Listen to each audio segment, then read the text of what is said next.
Allah menciptakan mati dan hidup untuk menguji kalian siapa di antaramu sebaik-baik amal, bukan sebanyak amal. Allah tidak minta tahajud sepanjang malam. Bisa 2 rakaat tutup witir, sudah tahajud itu. Tahajud tidak harus 8 rakaat, tidak harus sunnah hajat, sunnah wudu, sunnah taubat, sunnah apa lagi. 2 rakaat tutup witir, sudah tutup, selesai. Ahli witir, ahli tahajud, sudah cukup. Puasa Ramadan, kita selain bulan Ramadan diberikan kemudahan puasa Isnin Kamis. Kalau tidak bisa 1 hari 1 minggu, kalau tidak bisa pun 3 hari 1 bulan. Diberikan kemudahan, tidak diminta banyak, tidak dibebankan. Wallahi mudah apa yang diberikan oleh Allah dan Rasulnya, mudah diamalkan, tapi pahalanya amat dahsyat. Barang siapa, Rasulullah SAW bersabda, man sama yawman fi sabilillah ba'adahu Allahu 'anil nari 100 am. Barang siapa yang berpuasa 1 hari karena Allah, akan Allah jauhkan dari neraka 100 tahun. Ini 1 hari. Bagaimana kalau 30 hari Ramadan? Bagaimana kalau bisa tambahkan salat sunnah-sunnah yang lain? Salat duha, kesempatan, tidak harus 8 rakaat, tidak harus 6 rakaat, tidak harus 4 rakaat, 2 rakaat, dan tidak harus dibaca wasyamsi wa duhaha. Banyak jemaah curhat kepada saya, keluhannya apa? Saya tanya, saya ingin salat duha, tapi susah, saya tidak bisa hafal wasyamsi wa duhaha dan wadduha wal laili idza saja. Masa gara-gara tidak hafal wasyamsi wa duhaha wa duha tidak salat duha? Walaupun tidak hafal, mohon maaf, hafal qulhu, baca qulhu. Rakaat pertama qulhu, rakaat kedua tak apa-apa, qulhu lagi. Asal duha terjaga. Betul? Witir jangan lewat 1 malam tidak witir, walaupun tidak tahajud. Iman sah witir tambah tahajud, boleh witir walaupun tidak tahajud, boleh witir walaupun tidak salat malam. Saya punya kebiasaan, habis isya sunnah ba'diyah, habis itu 3 rakaat sunnah witir, 2 rakaat muqaddimah witir, salam, baru 1 rakaat witir, sudah selesai. Saya beraktivitas kembali, ada jadwal, ada ini, apa kemana saya pulang ke rumah istirahat. Kalau saya bangun tahajud, saya bisa tahajud, belum azan subuh saya masih bisa laksanakan tahajud, tapi tidak boleh witir lagi karena sudah witir duluan, sudah selesai. Rasulullah SAW bersabda, Inna Allah witir, yuhibbul witir fa'autiru. Allah maha witir, Allah cinta witir, jagalah witir. Amirul Mu'minin Umar bin Khattab ketika ditanya, kenapa wahai Amirul Mu'minin suka witir sebelum tidur? Kata beliau, saya khawatir meninggal dunia dalam keadaan tidur belum witir. Salat witir, kalau tidak berkesempatan salat malam tidak apa-apa, tapi sudah namamu tertulis ahli witir. Kalau bapak-bapak, ibu-ibu yang sudah biasa bangun tengah malam, suka bangun tahajud, sudah terbiasa, tak apa-apa, boleh witir belakangan. Tapi kalau ada yang merasa kekhawatiran atau tahu dirinya suka malas, bangun tapi malas-malasan, berat untuk laksanakan, daripada kita ketiduran tidak salat sama sekali, mendingan witir amankan dulu, diamankan witirnya supaya tertulis namamu ahli witir.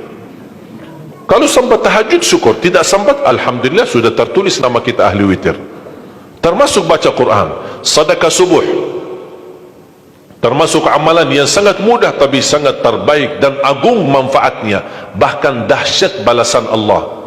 Kenapa sedekah subuh lebih istimewa daripada sedekah di waktu lain? Saya meyakini dan tidak diragukan, orang Indonesia paling suka bersedekah. Setiap majlis ta'lim, setiap ada acara kegiatan majlis ta'lim atau kota amal di waktu Jumat, dimanapun ada orang Indonesia pasti suka bersedekah, beramal saleh, mengisi kota amal. Tapi yang perlu diperhatikan pertama sedekah subuh.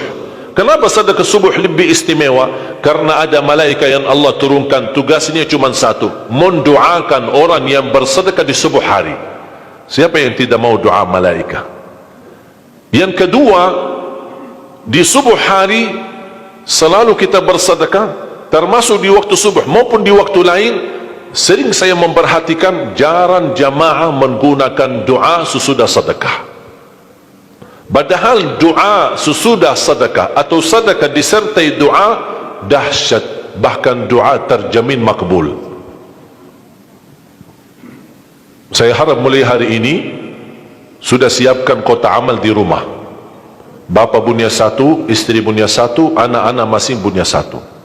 Apa itu botol, apa itu kaling, apa itu kotak, terserah. Setiap waktu subuh sebelum beraktivitas, isi sedekahnya. Kalau bisa isi disertai doa, pasti banyak hajat bapa ibu. Ya Allah, dengan berkat sedekah ini sembuhkan kedua orang tuaku kalau sakit. Ya Allah, dengan berkat sedekah ini sembuhkan penyakitku, sudah lama saya menderita sakit belum bisa sembuh. Ya Allah, dengan berkat sedekah ini karuniailah kepada aku dan keturunanku menjadi penghafal Al-Quran. Ya Allah, dengan berkat sedekah ini berikan kemudahan bisa ke tanah suci haji dan umrah dan ziarah Nabi Muhammad sallallahu alaihi wasallam. Ya Allah, dengan berkat sedekah ini anakku sedang ujian, termasuk anak-anak ajarin, anak isi sedekah, anak doa, ya Allah saya lagi ujian, mudahkan ujian saya. Ya Allah, dengan berkat sedekah ini titipkan pahala sedekahku untuk kedua orang tuaku. Itu juga boleh, tetapi tolong disesuaikan. Jangan sedekahnya koin-koin tapi doanya sampai terbit matahari. Malu sama Allah. Kelamaan kata malaikat doanya, padahal sedekahnya teng teng teng. Kalau saya usulkan, satu kali sedekah, satu kali hajat. Termasuk anak-anak muda yang sedang melamar kerjaan, isi sedekahnya. Ya Allah, mohon dengan berkat sedekah ini mudahkan lamaran kerjaan saya supaya diterima, menjadi kerjaan yang membawa rezeki yang halal.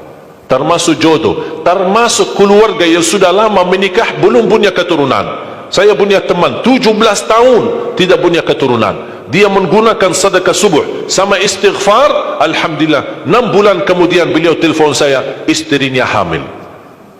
Saya sendiri 13 tahun tidak punya keturunan. Sejarah medis normal, sehat, tidak ada masalah. 13 tahun tidak punya anak. Saya menggunakan rutin sedekah subuh, alhamdulillah diberikan oleh Allah Subhanahu wa taala 3 anak. Kalau istri baru 1.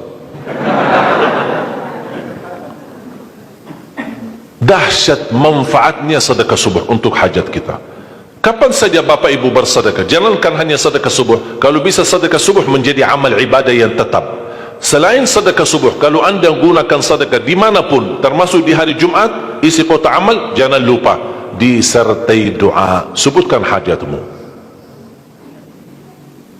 Siap?